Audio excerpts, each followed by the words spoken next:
നമസ്കാരം. ആടുജീവിതം എന്ന സിനിമയെക്കുറിച്ച് ഉള്ള ടീമിൻ്റെ ഒരു ആദ്യത്തെ പ്രസ് മീറ്റാണ് എന്ന് വേണമെങ്കിൽ ഇത് പറയാം. കാരണം ഇതിൻ്റെ ഒരു ഈ കാലം അത്രയും നിങ്ങളുടെ ഒരു വലിയ സപ്പോർട്ടോടുകൂടിയാണ് ഈ സിനിമ ബിൽഡ് ചെയ്തുകൊണ്ട് ഇരിക്കുന്നത്. ഇതിൻ്റെ പ്രദർശനത്തിലേക്ക് എത്താറാകുന്നു. മാർച്ച് 28-നാണ് എൻ്റെ റിലീസ് ചെയ്യുന്നത്. എല്ലാവർക്കും അറിയാവുന്ന കാര്യമാണ്. അതുമായി ബന്ധപ്പെട്ടിട്ടുള്ള നിങ്ങളുടേതായിട്ടുള്ള ചോദ്യങ്ങൾ, ചിന്തകൾ ഒക്കെ ഷെയർ ചെയ്യുന്നതിനാണ് ഈ ടീം നിങ്ങളോടൊപ്പം ആയിരിക്കുന്നത്. ഇവിടെ സൂചിപ്പിച്ചതുപോലെ തന്നെ അത്തരത്തിലാവട്ടെ നിങ്ങളുടെ ഡിസ്കഷൻസ് കരുതുകയാണ്. എല്ലാവരെയും ഒരിക്കൽ കൂടി ഞാൻ ഹാർദവമായി സ്വാഗതിച്ചു. Thank you.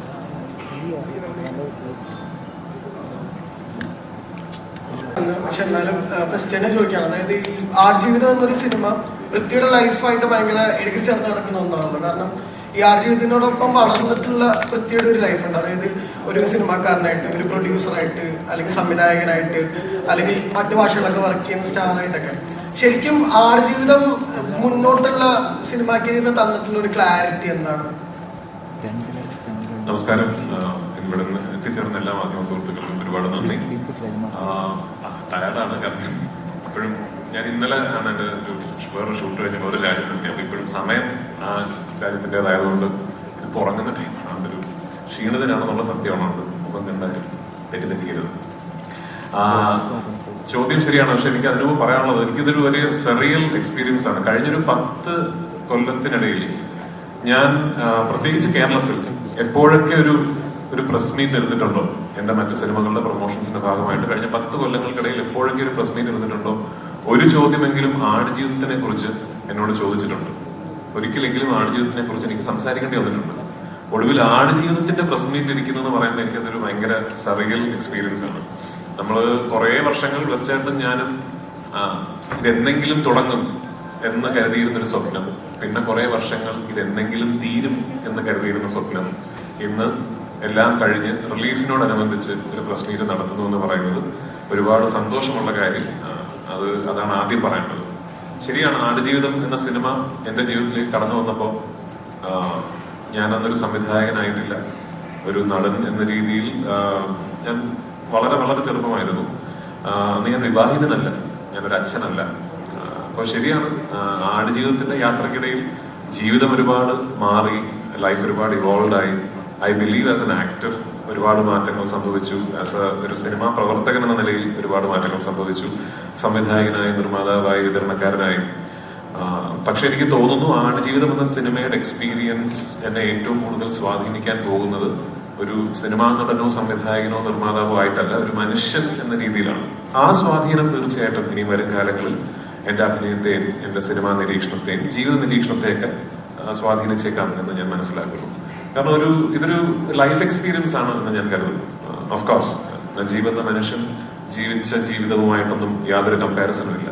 അദ്ദേഹം അനുഭവിച്ച യാതനകളുമായിട്ടൊന്നും യാതൊരു കമ്പാരിസണും ഇല്ല. പക്ഷെ നമ്മുടേതായ ഒരു രീതിയിൽ we had a long phase, ഒരു വലിയ യാത്രയായിരുന്നു. അങ്ങനെ ഒരു യാത്രയൊന്നും എല്ലാ സിനിമകൾക്കും കിട്ടല്ലേ എന്ന് പ്രാർത്ഥിക്കുന്നു. കിട്ടല്ലേ എന്നാണ് പ്രാർത്ഥിക്കുന്നത്. പക്ഷെ അങ്ങനെ ഒരു experience ഞങ്ങൾക്കുണ്ടായി.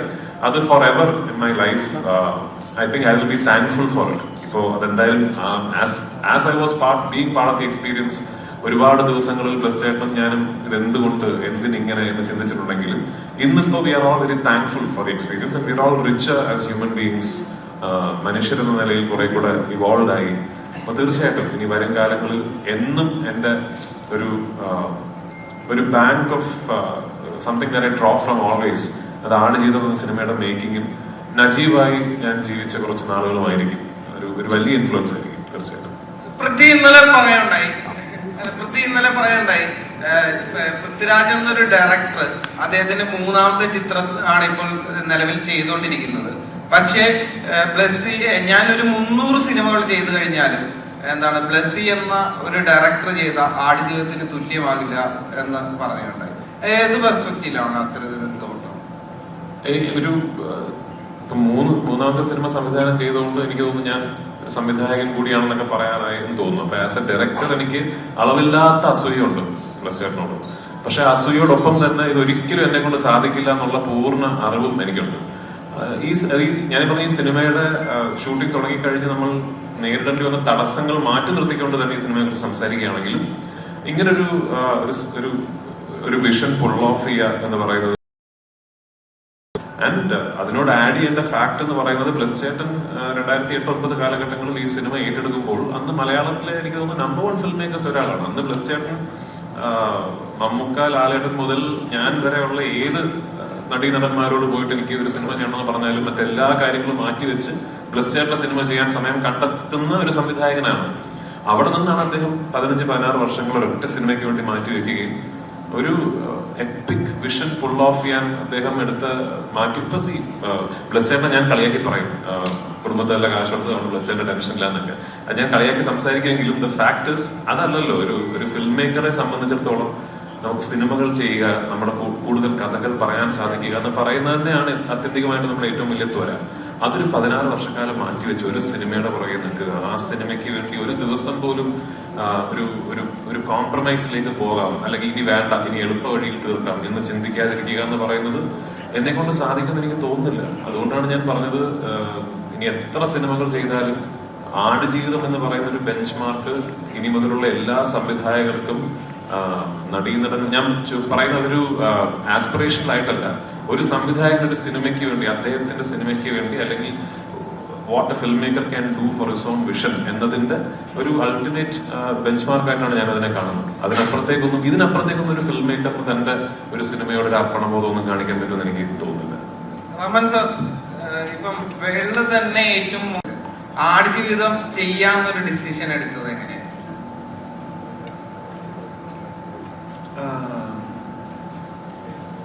So when he first approached me, I think he told about the book and how famous the book is, and I was just all the people whom I met, as we have told about Blasi and his movies and the respect he had for Kerala. So I've not seen any of his movies as it is.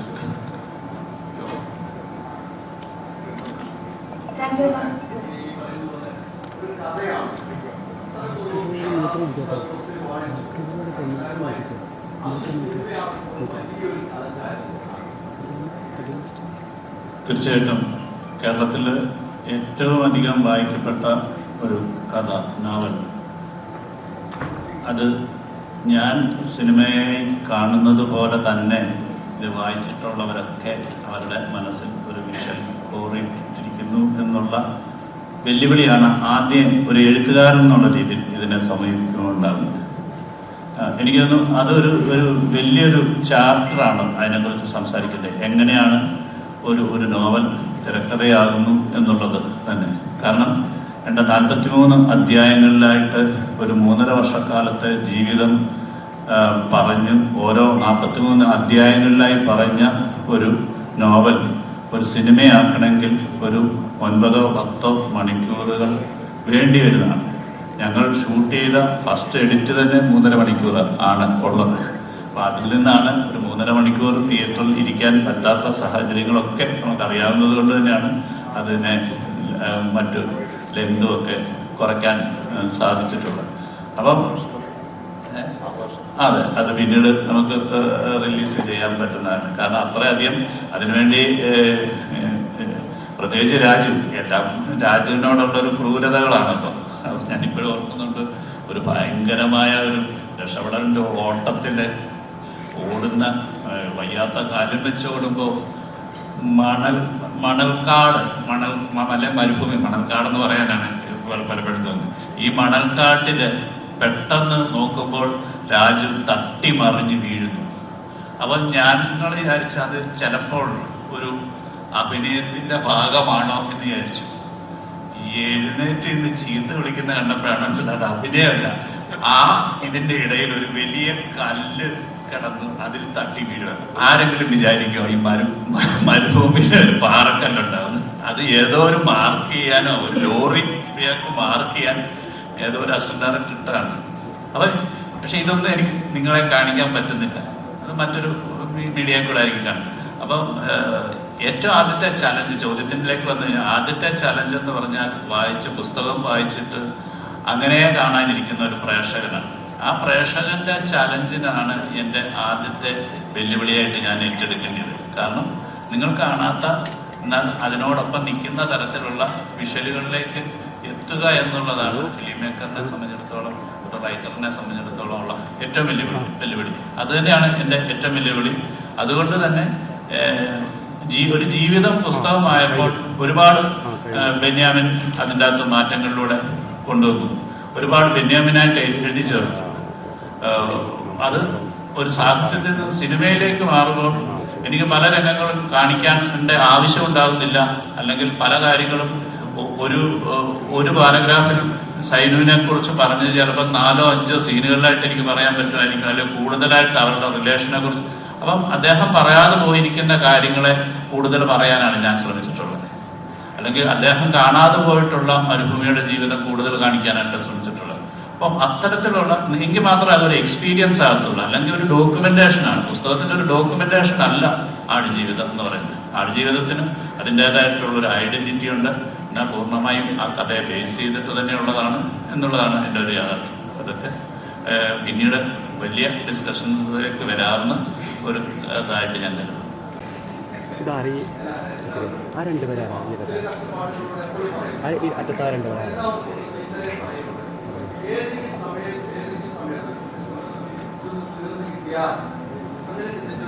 ഉണ്ടാവില്ല, ഇത് തീർന്ന് കിട്ടിയ എന്നുള്ള ചിന്ത. ഇന്നലെ പറഞ്ഞ മറ്റൊരു point, എൻ്റെ വൈഫും കളിയാക്കിയാണെങ്കിൽ എൻ്റെ വൈഫും മോളും വരെ പ്രസിദ്ധാനെ കുറിച്ച് പറഞ്ഞാൽ അങ്ങനെ ഒരു ചിന്താഗതി ഏതെങ്കിലും മുഹൂർത്തത്തിൽ ഉണ്ടായിരുന്നു? എന്നും ഉണ്ടായിട്ടുണ്ട്.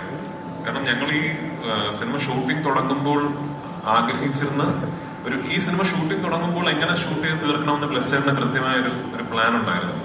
ആ പ്ലാൻ ആക്ച്വലി വലിയ കുഴപ്പങ്ങളൊന്നും ഇല്ലാത്തൊരു പ്ലാൻ ആയിരുന്നു. ഓഫ്കോഴ്സ് ഇടയിലുള്ളൊരു അന്ന് 8 മാസമായിരുന്നു. 8 മാസത്തെ ഗ്യാപ്പ് ഇടയിലുണ്ടായിരുന്നു എനിക്ക് തടി കുറയ്ക്കാൻ വേണ്ടി.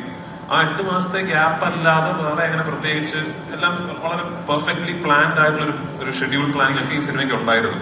പിന്നെ ഓഫ്കോഴ്സ് അറിയാമല്ലോ, ഈ പാൻഡമിക് വന്നിട്ട് ഭയങ്കരമായി നമ്മുടെ പ്ലാനുകൾ മാറി. ആ സമയത്ത് ഞങ്ങൾ എപ്പോഴും ആഗ്രഹിച്ചിരുന്നു, ഈശ്വര ഓരോ പ്രാവശ്യം ഷൂട്ട് തുടങ്ങുമ്പോഴും ഇനിയൊരു തടസ്സം ഉണ്ടാകില്ല, ഇതിങ്ങനെ തീർന്നു കിട്ടണേ എന്ന് എപ്പോഴും ആഗ്രഹിച്ചിരുന്നു. പക്ഷേ എനിക്ക് I am very proud of the fact, ഭയങ്കര അഭിമാനമുള്ള കാര്യം, നമ്മൾ അത്ര ഡെസ്പറേറ്റ് ആയിട്ട് എങ്ങനെയെങ്കിലും തീരണേ എന്ന് പറഞ്ഞ് ഷൂട്ട് ചെയ്യുമ്പോൾ പോലും ഒരു ഷോട്ട് എടുത്ത ദിവസങ്ങളുണ്ട്. ഒരൊറ്റ ഷോട്ട് പറയുന്നില്ല, ഒറ്റ ഷോട്ട് എടുത്ത ദിവസങ്ങളുണ്ട്. അത് ബ്ലെസ്സേട്ടനും സുനിലും പോയി ക്യാമറ സെറ്റ് ചെയ്ത് മരുഭൂമിയിൽ ഒരു പെർട്ടിക്കുലർ ലൈറ്റ് കണ്ടീഷൻ വരാൻ വേണ്ടി വെയിറ്റ് ചെയ്ത് ഞാൻ മാർക്കിട്ട പൊസിഷനിൽ ചെന്നിരുന്ന് മണിക്കൂറുകളോളം വെയിറ്റ് ചെയ്ത് ഒരു ഷോട്ട് എടുത്തിട്ട് ഇനി ലൈറ്റ് പോയി പാക്കപ്പ് ചെയ്യണമെന്ന് പറഞ്ഞ ദിവസങ്ങൾ ഇത്രയും പ്രശ്നങ്ങൾക്കിടയിലും ഉണ്ടായിട്ടുണ്ട്. അതാണ് ഞാൻ നേരത്തെ പറഞ്ഞത്, അങ്ങനെ ഒരു സിനിമയിൽ നിന്ന് ഒരു സംവിധായകന് പിന്നെ ഒരു ചെറിയൊരു ഇന്നലെ ഞാൻ മരുന്ന് വഴിക്ക് ചോദിച്ചു സംസാരിച്ച കാര്യം.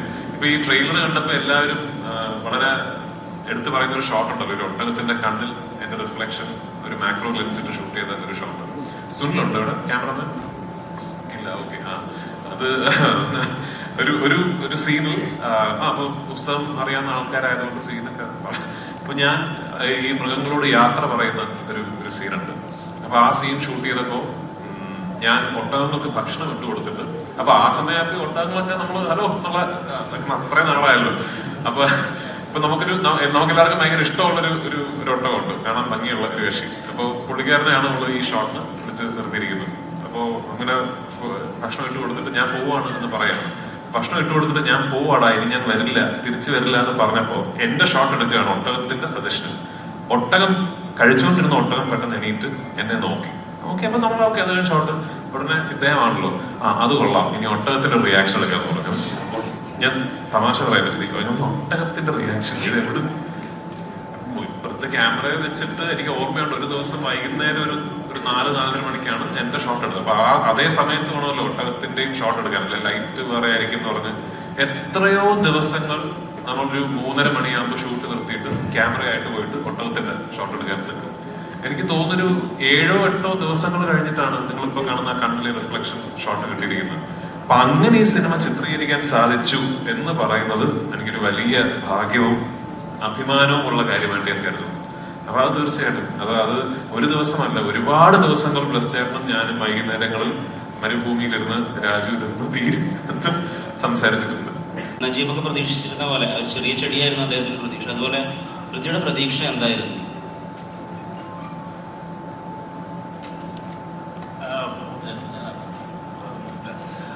എനിക്ക് ഞാൻ ആദ്യം പറഞ്ഞല്ലോ, ഈ പുസ്തകം അങ്ങനെ പകർത്തിയ ഒരാളല്ല ഞാൻ.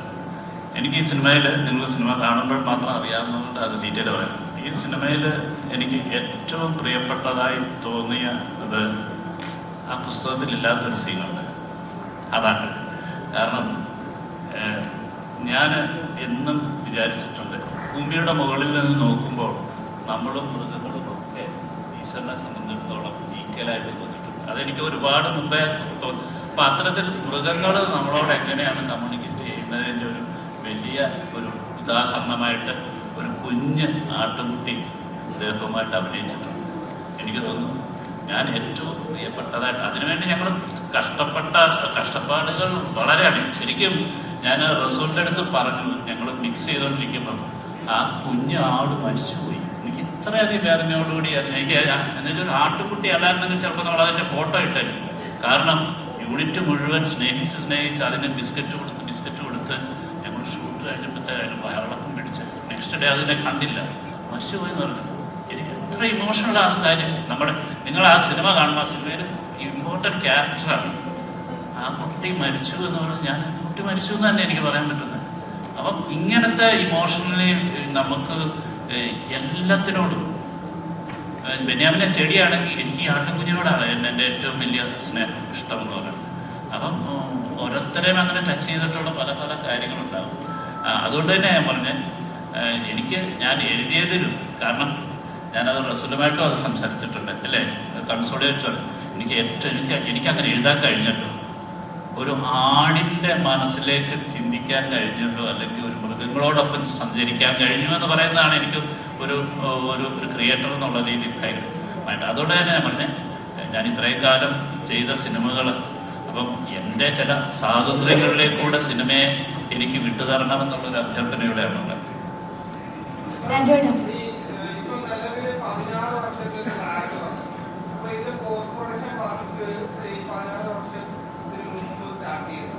ടെക്നോളജി എന്ന് പറയുന്നത് എപ്പോഴും മാറിക്കൊണ്ടിരിക്കും. ഇവിടെ അപ്ഡേറ്റഡ് ആയിട്ടുള്ള ക്യാമറാസ് ഒക്കെ മാറിക്കൊണ്ടിരിക്കുകയാണ്. അപ്പോൾ ഒരു ക്രിയേറ്റർ എന്ന നിലയിൽ എങ്ങനെയാണ് ഇതിനെ മീറ്റ് ചെയ്തത്?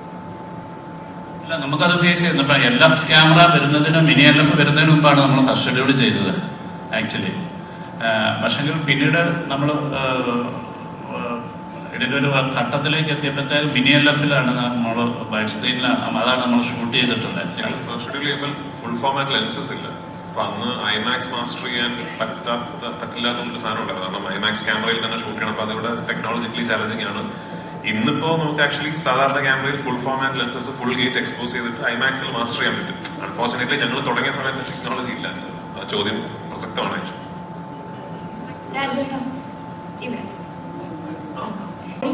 ട്രാൻസ്ഫോർമേഷൻ എന്ന് പറയുമ്പോൾ എന്തിൻ്റെ പേരിലാണെങ്കിലും കുറച്ചൊരു റിസ്കി ആയിട്ടുള്ള കാര്യമാണ്.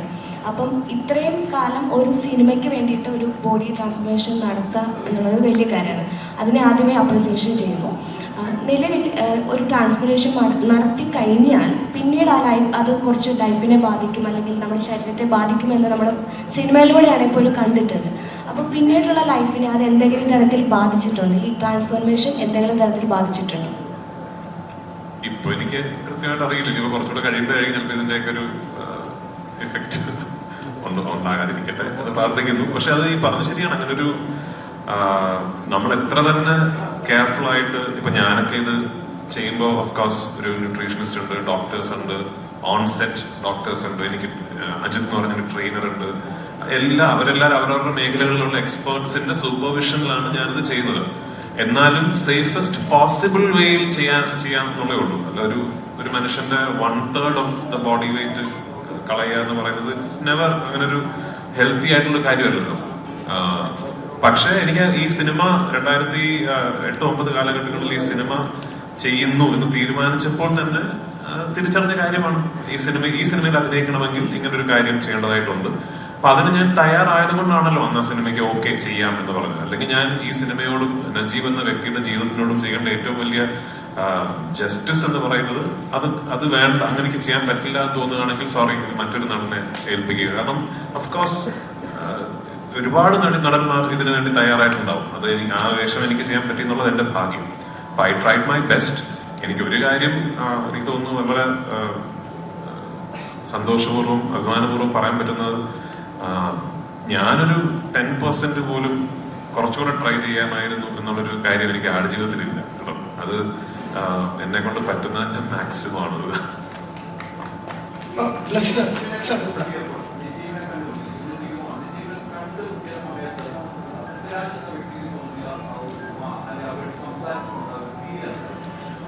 ഇത് ആക്ച്വലി ഞാൻ സംസാരിക്കണമെന്ന് കരുതിയിരുന്നൊരു ഇതാണ്. ബ്ലസ് ചേട്ടൻ ആടുജീവിതത്തിന്റെ പുസ്തകം എനിക്ക് തരുന്നത് 3rd എഡിഷനാണ്, 4th എഡിഷൻ തോന്നുന്നു എനിക്ക്. അപ്പൊ അന്ന് ഈ പുസ്തകം വായിച്ചു കഴിഞ്ഞിട്ട് ആദ്യം സ്വാഭാവികമായിട്ട് നമ്മൾ ആദ്യം വിചാരിക്കുക എന്നാ പിന്നെ അദ്ദേഹത്തെ കണ്ട് സംസാരിക്കാൻ എന്നുള്ളതാണ്.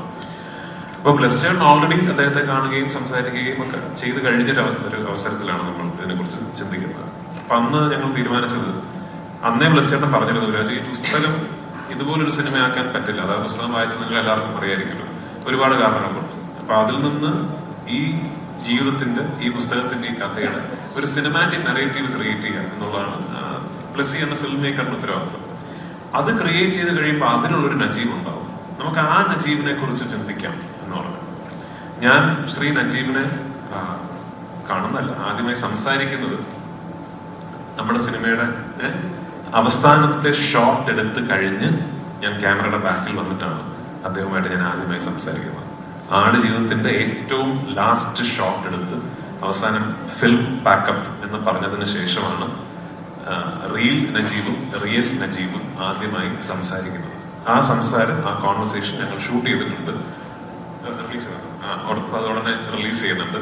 എനിക്ക് ഏറ്റവും സന്തോഷം തോന്നിയ കാര്യങ്ങൾ, ഞാൻ ആ കോൺവെർസേഷനിൽ നിങ്ങൾ കാണാത്ത കുറച്ച് കാര്യങ്ങൾ നമ്മൾ പേഴ്സണലി സംസാരിക്കുമല്ലോ. അപ്പൊ അന്ന് നജീബൊക്കെയായിട്ട് ഞാൻ സംസാരിച്ചപ്പോൾ ഞാൻ ചോദിച്ച 1-2 ചോദ്യങ്ങളുണ്ട്. ശരിക്കും ആ സമയത്ത് ഞാനിങ്ങനെ ചെയ്തത് അതായിരുന്നു എന്നൊക്കെ ചോദിച്ചപ്പോ എത്ര കാര്യങ്ങൾ അറിയും. അയ്യോ അങ്ങനെ കറക്റ്റാ എന്നോട് പറഞ്ഞത് എനിക്ക് ഭയങ്കര സന്തോഷം തോന്നിയ കാര്യമാണ്. അപ്പൊ അത് ഓഫ് കോഴ്സ് ബ്ലസ്, അപ്പൊ എനിക്കത് എന്റെ ക്രെഡിറ്റ് അല്ല കേട്ടോ. അപ്പൊ അതായത് ബ്ലസ് ചേട്ടൻ ഇമാജിൻ ചെയ്ത നജീബ് എന്ന വ്യക്തി അദ്ദേഹത്തിന്റെ ജീവിതത്തിൽ ആ സമയത്ത് അനുഭവിച്ച യാതനകളും ആക്ച്വലി അത്രയും സിമിലർ ആയിരുന്നു എന്ന് പറയുന്നത് അത് ഫിലിം മേക്കറിന്റെ ക്രെഡിറ്റ് ആണ്. പക്ഷെ ഇത് ആക്ച്വലി വളരെ കൗതുകമുള്ളൊരു കാര്യമാണ്. എനിക്ക് എപ്പോൾ വേണമെങ്കിലും കാണാമായിരുന്നു, എപ്പോൾ വേണമെങ്കിലും സംസാരിക്കാമായിരുന്നു. ഈസിലി ആക്സസിബിൾ ആണ് അദ്ദേഹം. ബെനിച്ചേട്ടന്റെ അടുത്ത സുഹൃത്താണ്, ബ്ലസ് ചേട്ടന്റെ സുഹൃത്താണ്, ഇപ്പോൾ എനിക്ക് നന്നായിട്ട് അറിയുന്ന വ്യക്തിയാണ്. പക്ഷെ ആദ്യമായി ഞങ്ങൾ പരസ്പരം സംസാരിക്കുന്നത് ലാസ്റ്റ് ഷോട്ട് ഷൂട്ട് ചെയ്ത് കഴിഞ്ഞിട്ടാണ്. അതുമായി ബന്ധപ്പെട്ടുള്ള ഒരു ഇതെന്ന് പറഞ്ഞാൽ, ശരിക്കും ഒരു പുസ്തകത്തിലെ നജീബിന്റെ ഒരു ഫ്രെയിമിൽ നിന്നും സ്ക്രീൻ പ്ലേയിലേക്ക് എത്തുന്ന ഒരു നജീബ് ഒക്കെ അല്ലെങ്കിൽ എഴുതി വെച്ചിരുന്ന ഡയലോഗുകൾ ഒക്കെ ഒരു ലൊക്കേഷനിലേക്ക് എത്തി ഇദ്ദേഹത്തിന്റെ രൂപമാറ്റങ്ങളിലേക്ക് വന്നു കഴിയുമ്പോൾ ഞങ്ങൾ അറിയാതെ 3ാമത്തെ ഒരു ജനറേഷനിലേക്ക് വരികയാണ്. അതാണ് ഈ സിനിമയ്ക്കുണ്ടായ ഏറ്റവും വലിയ കെമിസ്ട്രി എന്ന് വേണമെങ്കിൽ പറയുന്നത്. അത് അത്തരം ഒരു മാജിക്കിലേക്ക് എന്നുവെച്ചാൽ ഇന്ന ഡയലോഗ് ഇയാൾക്ക് പറയാൻ പറ്റത്തില്ല എന്നുള്ളത് ആ വേഷത്തിൽ തന്നെ ആ ക്യാരക്ടറുടെ ഇൻവോൾവ്മെന്റിൽ അറിയാതെ പോകുന്നതാണ്. അപ്പൊ അങ്ങനെ കൊണ്ടുപോയിട്ടുള്ള ഇതാണ് എൻ്റെ ഒരു മേക്കിങ്ങിന്റെ ഏറ്റവും വലിയ ആ സ്വഭാവത്തിന്, ആ സിറ്റുവേഷൻ അനുസരിച്ചാണ് അത് വളർന്നുകൊണ്ടിരിക്കുന്നത്. അല്ലാതെ എഴുതി വെച്ചതല്ല ശരിക്കും ഷൂട്ട് ചെയ്യുന്നത്. The trailer. So I mean, she associates the whole film with my beard because I used to be sporting a really long beard for the longest time, and she thought it was very cool. So she keeps associating Aadujivitham with the time Dada had the beard. I don't know if there is a film I'd want her to see, and I've made this remark before and people have taken it out of context. When I said that, I have not shown my films to my daughter, I've had to field questions where people have asked me, then how do you come out and say that others should go to theatres with family and watch the film? The difference being that when my daughter watches a film of mine, she's only 9, she will keep seeing her father on screen.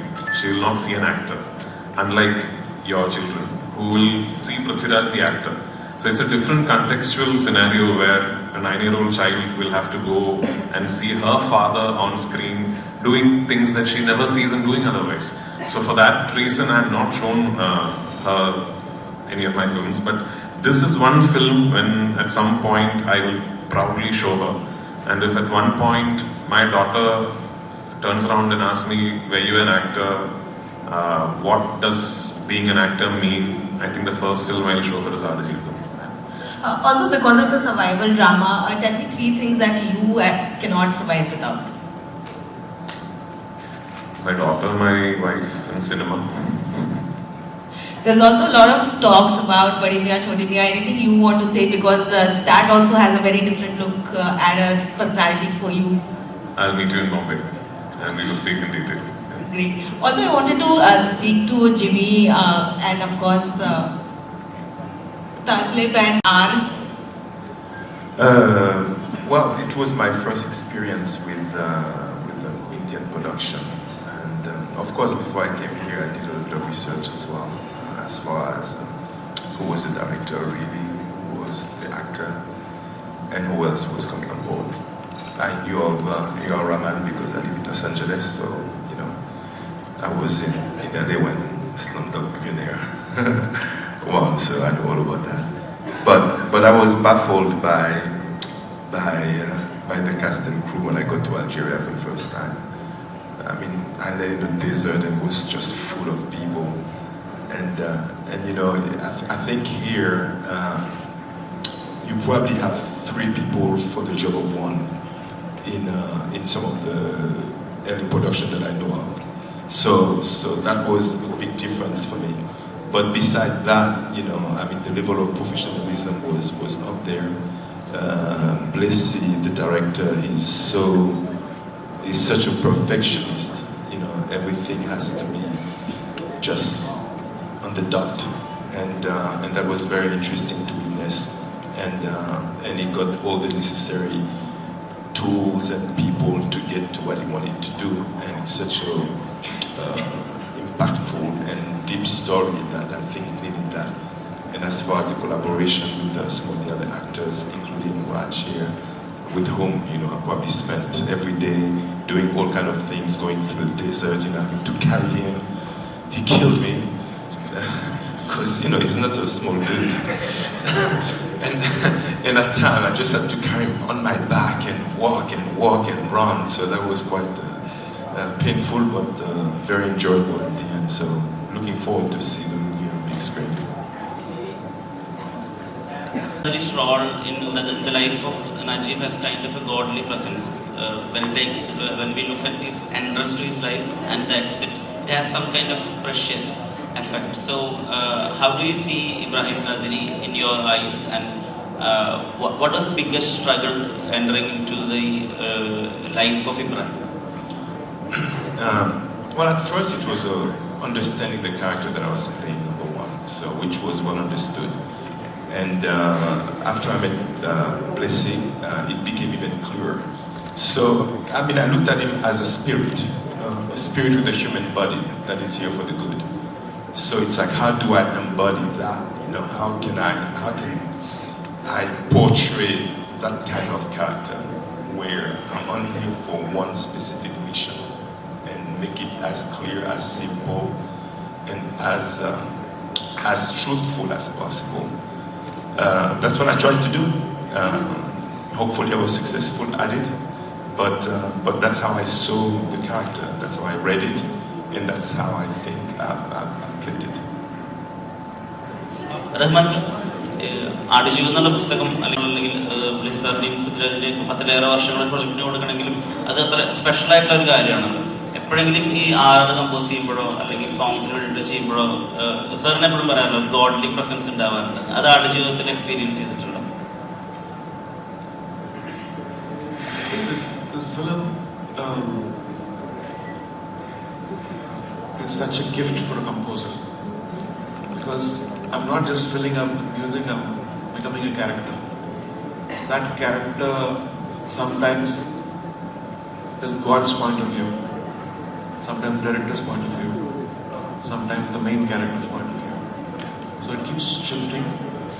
That is the main theme which we have done, and which I played yesterday.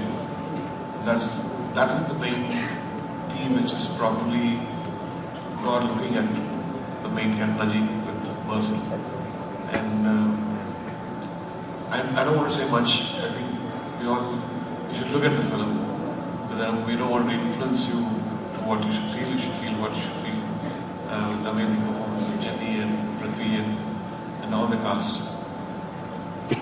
Raman sir, Over here. here sir.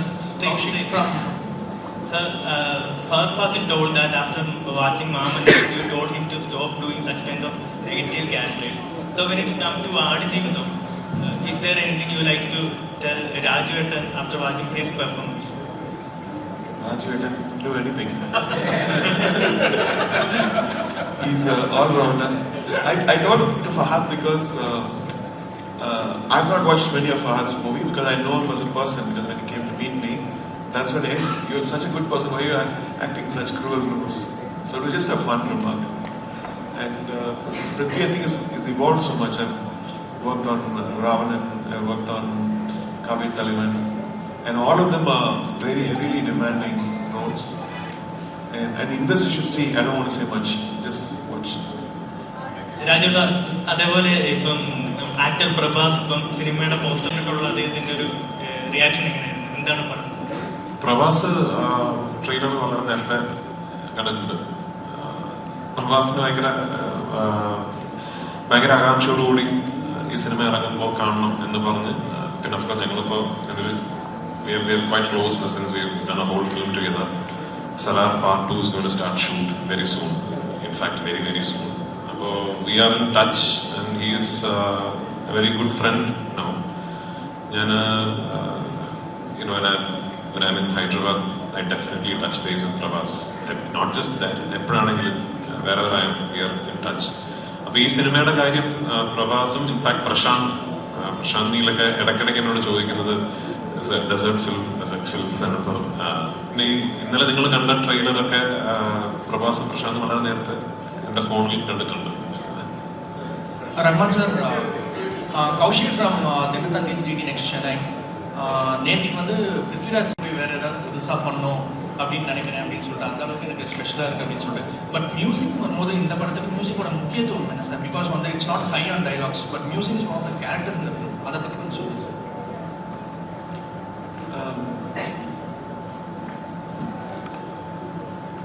இந்த படத்தை மியூசிக்காக எடுக்கலாம். Because music தப்பா போட்டோம்னா I think எழுந்து போயிடும் மாதிரி. So if somebody is having an emotion on screen, the characters have an emotion, and constantly have to check whether I'm over preempting the emotion or adding too much to what he's doing or countering it.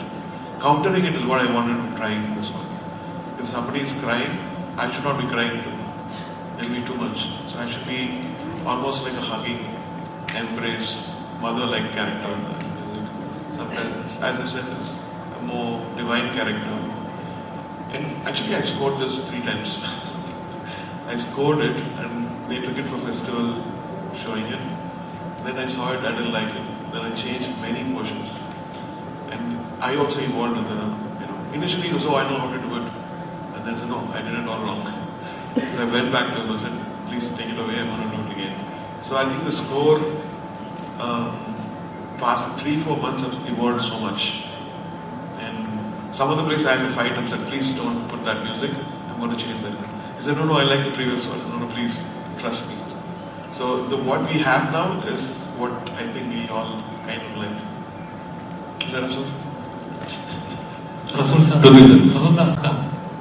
Sir, മലയാള സിനിമയിൽ ഒരുപാട് ഒരുപാട് expect ചെയ്യുന്ന ഒരു സിനിമയാണ് ആടുജീവിതം എന്ന് പറയുന്നത്. അപ്പം ഒരുപാട് ലെജൻഡ്സ് ഒരുമിക്കുന്ന ഒരു സിനിമ കൂടിയാണ്. എനിക്കൊന്ന് ഏറ്റവും കൂടുതൽ മലയാളം എക്സ്പെക്ട് ചെയ്യുന്ന മലയാളത്തിലേക്ക് ഒരു ഓസ്കാർ പ്രതീക്ഷിക്കുന്ന ഒരു പടമാണ് ആടുജീവിതം. സാറിന്റെ ഒരു എക്സ്പീരിയൻസിൽ എങ്ങനെ ഉണ്ടായിരുന്നു? I don't know how Oscar has become a standard in this. I would say, see, I'll tell you, Oscar just happened a few hours ago. 15 years ago, when we won the Oscar, in one of this press meet like this, when me and Rahman was there, one of the press asked, "You guys got an Oscar, so what's the big deal about it?" I remember AR saying that next 10 years going to be Indian cinema's golden period. 15 years today, just look back what happened in Indian cinema. Malayalam, Tamil, Marathi, Assamese film, Gujarati films. Every stream of filmmaking in this country has evolved, has gone leap and bound. And today, we are sitting here, we are talking about a regional film which we are considered to be very minuscule in the whole gamut of Indian cinema. We are saying that is Oscar worthy. I'm not saying it, you guys are saying it. So that's how it has evolved. That is how we have come so far in the last 15 years. I think that is tremendous. The youngsters who came in and changed the entire game in the last 10 years of Malayalam cinema and other regional cinemas. That's the most beautiful thing. And I think Aadijivitham is in the pinnacle of that. Sorry to cut in, sir. I think the respect which each industry is giving and getting. People in Pakistan are talking about Malayalam movies. And when did we see the South Indian heroes transcending to North India? It was never allowed. It's so easy now, and it's because of the talent and what they're doing. Great. Sir, it was always there. If you look at the history of Indian cinema, like Anil Kapoor, Jitendra, all these people started with the South, and South Indian films are very big in the 60s and 70s. And if you look at the biggest musical that has come in Indian cinema, it was always from the South. I mean, the late native South Indian actors. Yeah, true. So, I mean, Shivaji Ganesan was big, MGR was big, they all were there. But now looking at South Indian cinema and trying, okay, what are we doing wrong? The Hindi cinema is thinking there's something wrong about us. And I feel what is wrong about Hindi cinema today is that they started making packages. Last 10 years, that's what they did.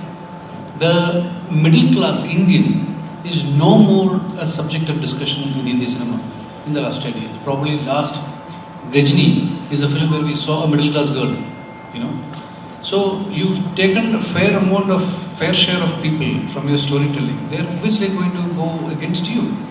And if you look at regional cinema, regional literature, it is rooted.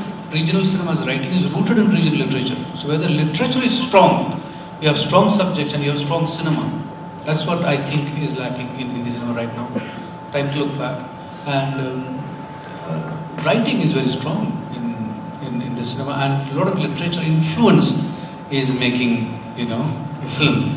Like one element of a film become a point of a journey.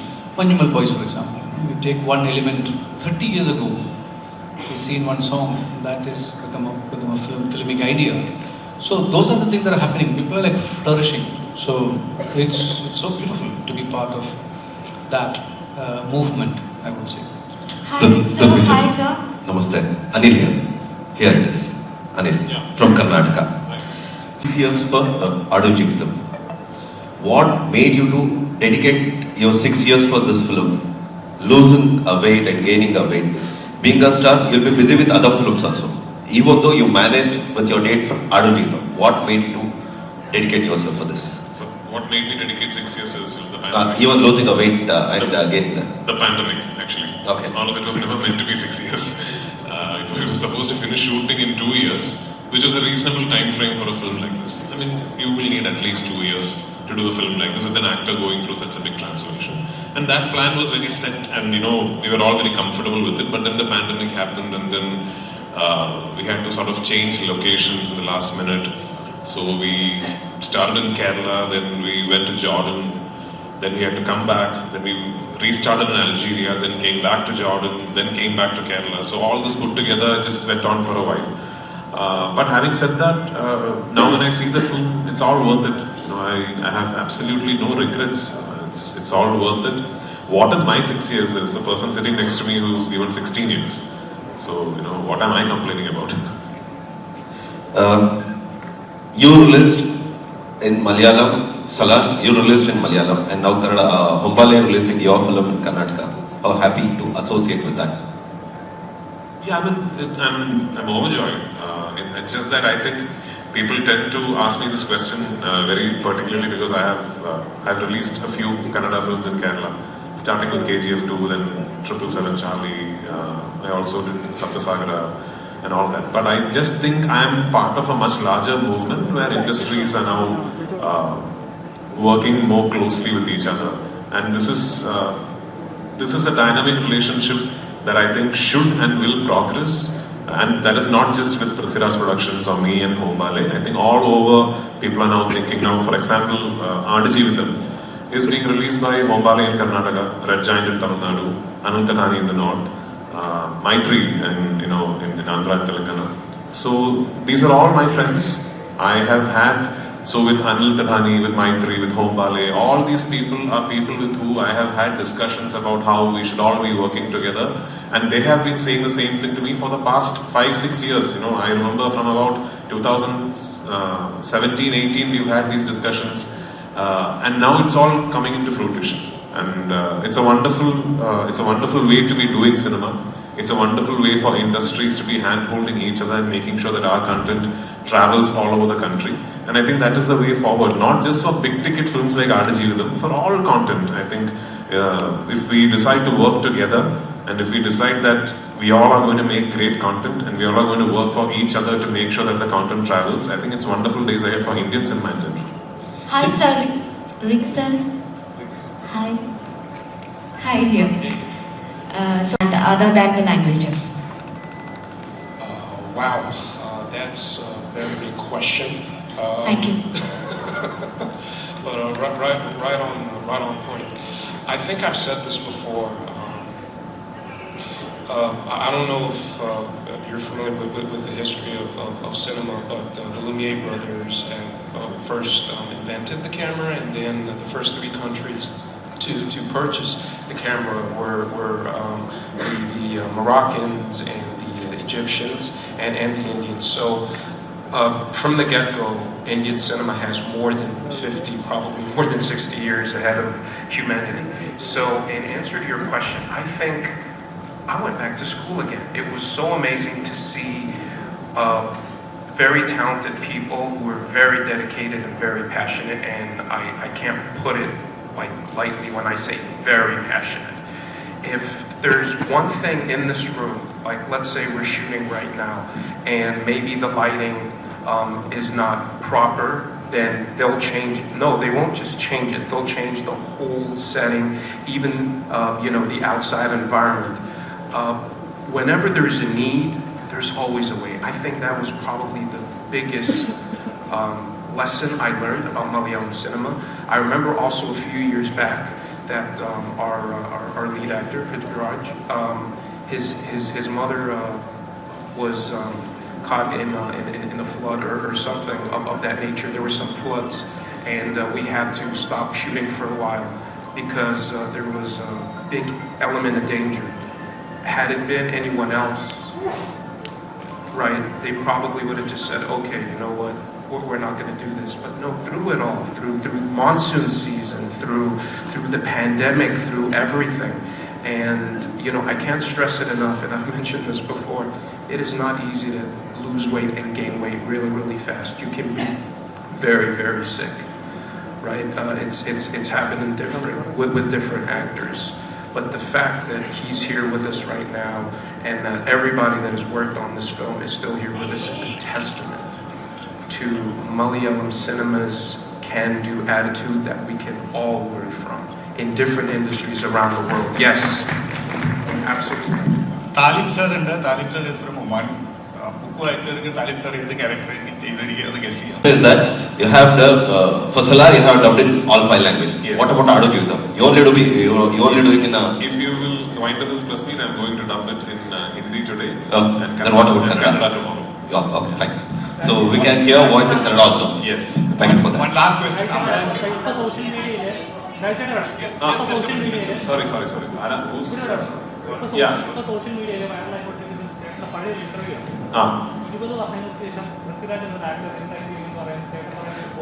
Okay.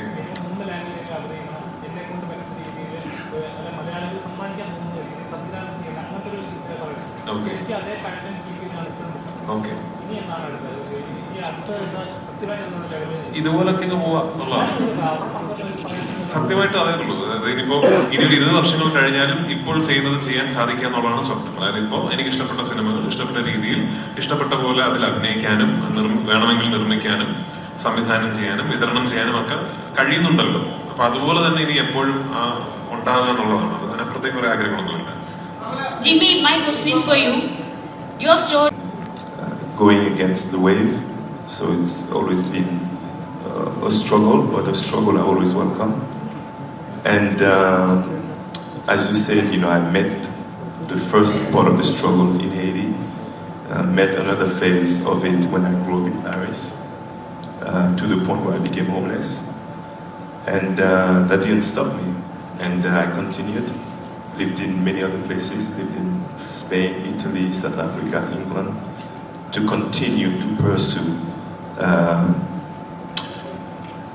a search of life, of understanding who I was, my meaning on this planet Earth. And once you have a purpose, anything can happen. So with that in mind, and of course, as you know, then I ended up in Hollywood, and I've been there for about 25 years.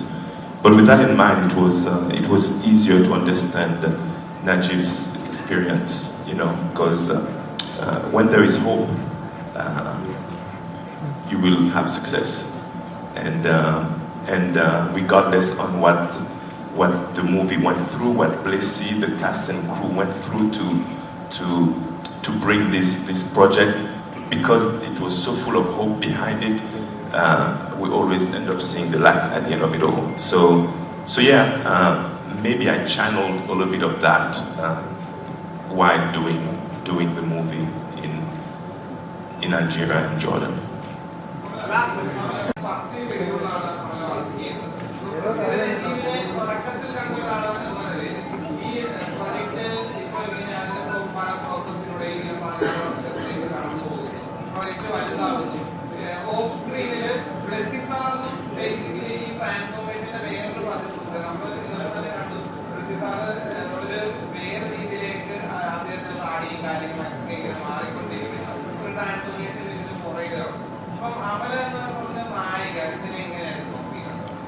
Good morning, everyone.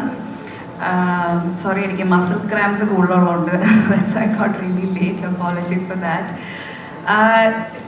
ആടുജീവിതത്തിന്റെ honeymoon ഫേസിലുണ്ടായ ആളാണ് ഞാൻ. The best part of Aadujeevitham, there was a lot of water and a lot of greenery and a lot of peace. And then yes, എല്ലാവരും ഒരു major ട്രാൻസ്ഫോർമേഷനിലൂടെയാണ് പോയത്.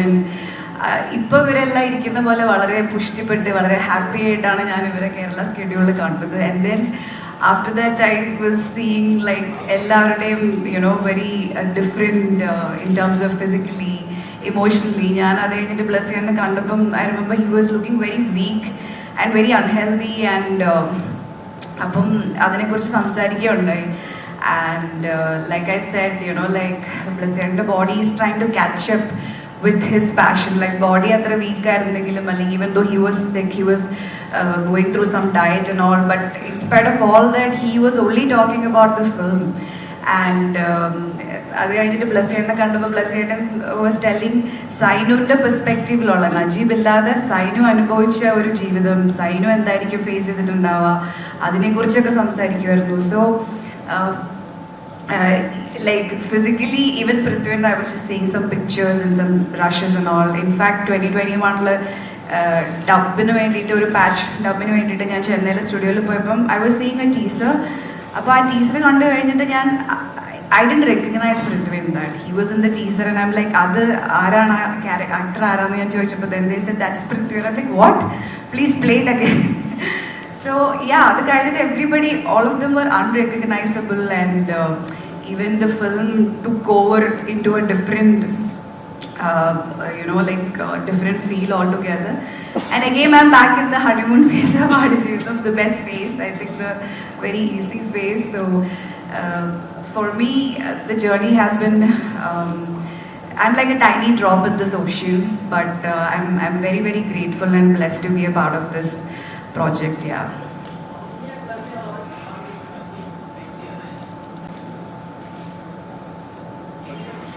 What's the question?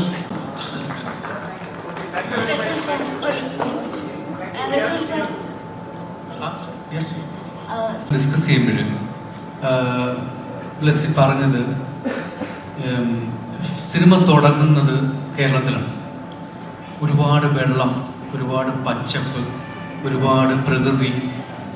അവിടുത്തെ ഇയാൾ പോകുന്നത് ഒരു മരുഭൂമിയിലാണ് എത്തിപ്പെടുന്നത്. അവിടെ ഒന്നുമില്ല, കാറ്റ് മാത്രമേ ഉള്ളൂ. വരണ്ട ജീവിതം അവിടെ ഇയാൾ അദ്ദേഹം കടന്നു പോകുന്നത്. ഇത് എത്രത്തോളം എനിക്ക് സൗണ്ടിൽ കൊണ്ടുവരാൻ കഴിഞ്ഞാൽ എനിക്കറിയത്തില്ല. പക്ഷേ if you look at the entirety of sound, AR knowingly or unknowingly he has brought it. As in cinema, first half of the film, if you look at the score, it is completely different film altogether. Look at the sound of it. And second half, if you look at it, it's a, you don't even believe that, you know, this man has changed the whole landscape with the score.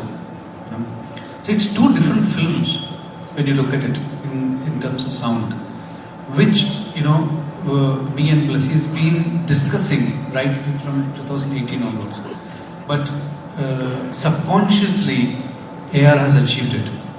So whatever you know, when the film is done, you talk about sound. It's actually came from AR, and I just complimented it. You know, for me, it's two different films. There is a pre-interval Aadijeevitham, which has a completely different score, which has a completely different orchestration, sound, very rooted, and it has completely different sound in the second half. It's a completely different film. You can just watch Aadijeevitham second half, and you can just transcend yourself. So it's very, very spiritual, very moving, very. It reminds me of a very old film called Sanjari, which is a, you know, Rasool Edinganiwala part. So it goes into a step ahead of that. So for me, these two films, and he made it possible. And I'd say one of his best work. The Rahman that I heard when I was in the film school in 1992, I hear it in Aadijeevitham. ഇവിടെ എനിക്ക് പെട്ടെന്ന് ഒരു പരന്ന മരുഭൂമി ആദ്യമായി കാണിക്കുമ്പോൾ ഞാനത് വരികളിൽ എഴുതി.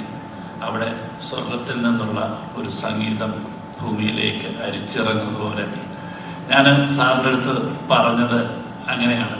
എനിക്ക് അവിടെ എവിടെയോ ഒരു ദൂരത്തു നിന്ന് ഒരു സ്വർഗീയ സംഗീതം താഴേക്ക് പൊഴിഞ്ഞിറങ്ങുന്ന പോലെ അതാണ് ഇന്നലെ നിങ്ങളെങ്കിലൊക്കെ കേട്ടിട്ടുണ്ട് ഒരു theme മ്യൂസിക്കിനകത്ത്. Thank you so much. Thank you so much. Before we wrap up, once again, ഇവിടെ എത്തിച്ചേർന്ന എല്ലാ മാധ്യമ സുഹൃത്തുക്കൾക്കും ഒരുപാട് നന്ദി. ഒരു കാര്യം എനിക്ക് പറയണമെന്ന് തോന്നിയത്, ഇതിപ്പോ ഞങ്ങൾ ഈ ഇരിക്കുന്നവരാണ് ഈ സിനിമയിൽ പ്രവർത്തിച്ചവർ. പക്ഷെ ആടുജീവിതം എന്ന് പറയുന്ന ഈ കഥ, ഈ പുസ്തകം, ആ ജീവിതം, ഇന്നിപ്പോ ഈ സിനിമ, എനിക്ക് തോന്നുന്നു ഒരു മലയാളിയുടെയാണ്. അതൊരു ഞങ്ങൾ ഈ സിനിമ ഇന്ന് ഈ രൂപത്തിൽ എത്തിപ്പെടാൻ ഒരു നിമിത്തമായി, അല്ലെങ്കിൽ ഞങ്ങൾക്ക് ആ പ്രിവിലേജ് കിട്ടിയെന്ന് മാത്രമേ ഉള്ളൂ. വളരെ ചുരുക്കം ചില സിനിമകളാണ് അത്തരം ഒരു ഐഡന്റിറ്റിയിലേക്ക് എത്തിപ്പെടുക. ഒരു ഫുൾ ഒരു ഇൻഡസ്ട്രിയുടെ സിനിമ, അല്ലെങ്കിൽ ഒരു എല്ലാ മലയാളികളുടെയും സിനിമ എന്ന് പറയുന്ന അങ്ങനെ ഒരു ഐഡന്റിറ്റിയിലേക്ക് എത്തിപ്പെടാൻ സാധിക്കുന്നത്, പ്രത്യേകിച്ച് റിലീസിന് മുമ്പ് എത്തിപ്പെടാൻ സാധിക്കുന്ന വളരെ ചുരുക്കം ചില സിനിമകളേ ഉള്ളൂ. And we deem it a privilege to be able to be exponents of that dream. നിങ്ങളെല്ലാവരുടെയും അനുഗ്രഹവും പ്രാർത്ഥനയും ഈ സിനിമയ്ക്ക് ഇപ്പോൾ ഉണ്ടാവണം. 28-ാം തീയതി റിലീസിനും എനിക്ക് തോന്നുന്നു നിങ്ങളെ ഇനി we will still be meeting. അപ്പോൾ നിങ്ങളുടെ എല്ലാവരുടെ അഭിപ്രായങ്ങളും നിങ്ങളെല്ലാവരുടെ അനുഗ്രഹവും ഈ സിനിമയ്ക്ക് ഇപ്പോൾ ഉണ്ടാവണം. Thank you so much.